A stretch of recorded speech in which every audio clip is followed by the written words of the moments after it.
ஓம் சிவமகா வாழைச்சித்த திருவடிகள் போற்றி, ஓம் பிரபஞ்ச மகா அகத்திய வாழைச்சித்த சரி திருவடிகள் போற்றி. ஐயனே, சில நாட்களுக்கு முன்னாடி நான் தவத்தில் இருந்த காட்சி, நான் ஒரு பெஞ்சில் உட்காந்து தவம் பண்ணுறது கம்பெனியில். எனக்கு முன்னாடி அப்பன் சிவபெருமானும் அம்மாவும் உட்காந்துருக்காங்க. அதுக்கு அவருக்கு முன்னாடி எனக்கு அடுத்து ஆஞ்சநேய பெருமான் உட்காந்துருக்காரு. ஆனால் அவர் ஏதோ அமைதியாக இருக்காரு. அவர் காலில் போய் சிவபெருமான் ஏதோ வாசகம் சொல்கிற மாதிரி ஒரு காட்சி கண்டேன். அடுத்த ஒரு நாள் காட்சியில் பார்வதி தேவியும் லட்சுமி தேவியும் நம்ம 2 பேருமே வந்து எனக்கு தலைக்கு நேரம் ஏதோ சக்கரை வடிவில் ரத்த வடிவில் ஏதோ எழுதியிருக்கல சரியா எதுவும் தெரியல. அதை தலைக்கு நேரம் புரிஞ்சுக்கிறாங்க. இவர் நந்தினி வந்து வந்து 2 காலை மட்டும் தூக்கி எனக்கு முன்னாடி அந்த சக்கரத்தில் வைக்கிற மாதிரி ஒரு காட்சி கண்டேன். அது ஒரு காட்சி. அப்புறம் இன்னொரு நாள் தளத்தில் வந்து மும்மூர்த்திகளும் எனக்கு முன்னாடி என் தலைக்கு நேரம் அப்படி கையை வைக்கிற மாதிரி ஒரு காட்சி கண்டேன். அது கொஞ்ச நேரத்தில் பார்த்தா வரிசை எல்லாம் நிறையா இருக்கிற மாதிரி. அவங்க மட்டும் இல்லை, 66 அந்த சஷ்டி அன்னைக்கு கண்ட காட்சி அது. அந்த காட்சி கண்டேன். பல காட்சி கண்டேன். ஞாபகம் இருக்கு நம்ம காட்சி. எங்கோ ஒரு வீட்டு மேலே உட்காந்துக்கிட்டு அடியில் ஓடி தான் உள்ள போகிறேன்.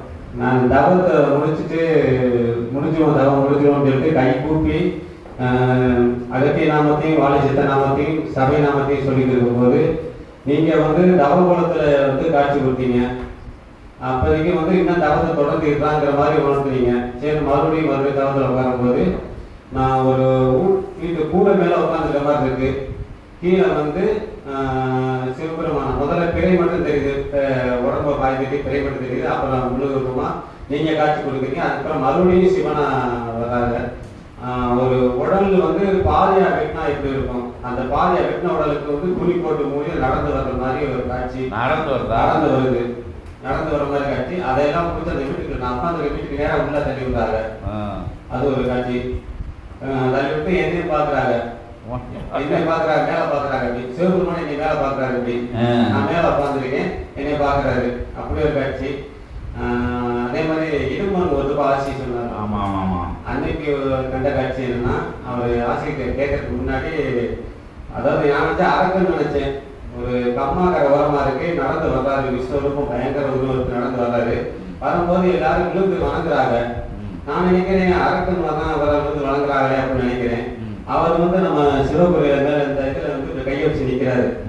நான் தான் வாழைச்சிட்டு விஸ்வரூபம் எடுத்து இந்த கூட மேல கையை வச்சுட்டு நான் தான் வாழைச்சித்தன் அப்படின்னு நிக்கிறாரு. கொஞ்ச நேரத்தில் பார்த்தா அவங்களோட அந்த பழைய போட்டோ வந்து நீங்க அந்த கம்மையா பார்த்து நீங்க உங்க உருவம் அப்படி மாறி நிக்கிறீங்க. அப்புறம் மாத்திராரு, நீங்க நிக்கிறீங்க அந்த இடத்துல. அப்படி ஒரு காட்சி வந்து வாழைச்சித்தர் வடிவத்தில் காட்சி. ஐயன் உங்கள் வாழைச்சித்தன் நாம காலையிலேயும் உங்கள் பாதத்திலேயே சமர்ப்பணம்.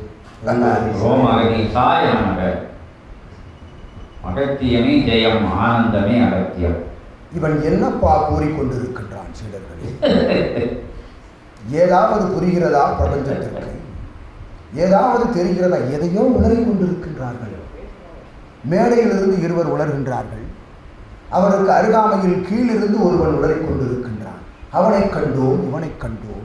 அருகில் அமர்ந்திருந்தான், வினவினான், என்னிடம் உரையாடினான், எனக்கு இதை காட்டினான், அதை காட்டினான். ஆற்றலை பார்த்தேன், இரண்டாக பிளந்து வேறறுக்கின்ற அந்நிலையில் சிவம் என்னை திரும்பி பார்த்தான் என்று உரைக்கின்றானே.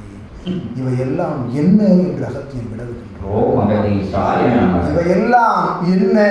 இவையெல்லாம் என் நிலை, இவையெல்லாம் என்ன நிலை என்று வினவுகின்றார்களே, அவனிடம் வினவிக் கொள்ளுங்கள் சபையினுடைய ஆற்றல் பற்றி என்று உரைக்கின்றோம் அகத்தியன். இவ்வாறு அற்புதமாக இறையோடுதான் உருண்டு பிறண்டு கட்டி புரண்டு உறங்கிக் கொண்டு இருக்கின்ற சீடர்கள் வளம் வரும் சபைதான் எம் சபை என்று கூறுகின்றோம் அகத்தியன். அதனை கண்டோம், இதனை கண்டோம், அங்கு சென்று கண்டோம், மழை முகட்டிலிருந்து கண்டோம்.